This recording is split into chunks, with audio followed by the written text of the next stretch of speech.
Like, I've never asked you that. Like, what is your thoughts on You God? just- I did it. I went there. Like, well, considering having a podcast, it's very different than someone just bringing it out of nowhere. I am not an atheist. I've never been an atheist. I've never been someone who says, I know there is no God. right. What I have been someone who has said that a lot of the stories that are in a lot of the religions clearly have the hand of man on them. There's clearly some description that implies things that are okay to do because of the cultural values of people that lived 3,000, 4,000 years ago, whenever they wrote this stuff. Clearly. It condones slavery, it treats women as second-class citizens. There's a lot in these words that clearly have the hand of man. But there's also some inherent deep wisdom and a moral scaffolding that would make the world a better place. And almost all of them, there's something there that gives people structure and discipline and connects them in a community of like-minded people who believe the same thing. I think there's a great value to that that's underappreciated by people who call themselves atheists. I think there's also a great value in, if you truly believe you're living your life and you're going to be a good person, you're going to go to heaven, you will have that energy through your life. You will be carrying the belief, and it will actually aid you in your life. And that if you think that it's pointless, it's all just existential angst and it's all chaos, like, you live better if you believe that this is all for a better purpose and this is all a part of a God's plan. That might be true. It might not be true. But you live better if you think that way.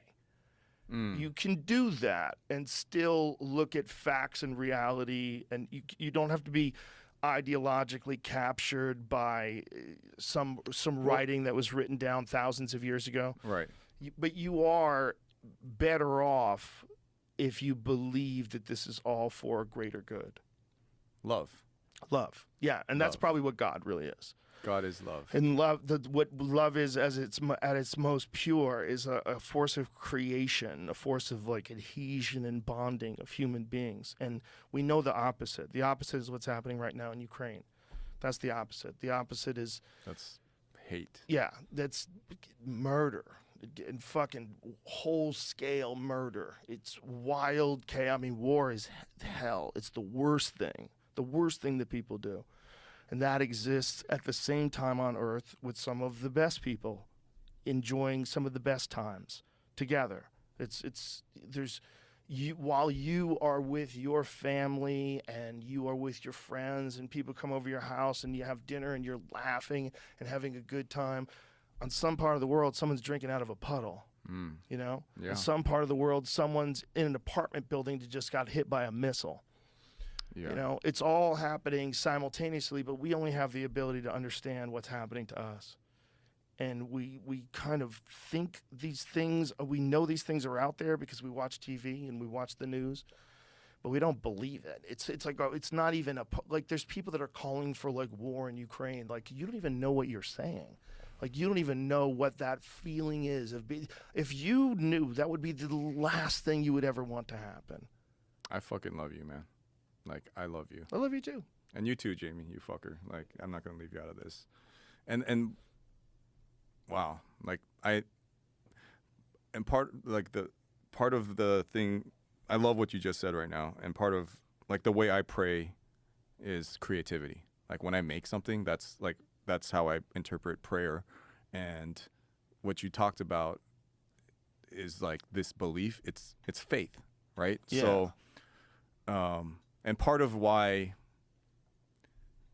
a lot of things I've done in my life, people have accused me of being suicidal, right? They're like, why are you going into MS-13 territory? Why are you going to the Congo? Why are you going to Bosnia? Why are you going to places that are in conflict? And part of that is like, I like it when it hurts. And it's just like, I'm attracted towards darkness, or I was. And part of that is just, I don't believe.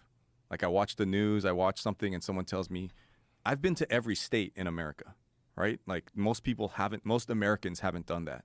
And is there unrest? Is there racism? Is there? Yes, there is. But when you try to say everything, like try to make it binary and everything in like black or white, like I've had an amazing time in Texas so far, right? And all these places that are considered racist, yeah, I've experienced that also. But even when I go to like Atlanta at a black mall, I went to the wrong mall, and everyone's yelling shit to me. If I could find one kid and be like, hey, why are you calling me that shit? And then I bond with him, in that moment, I'm just with him. I've used love.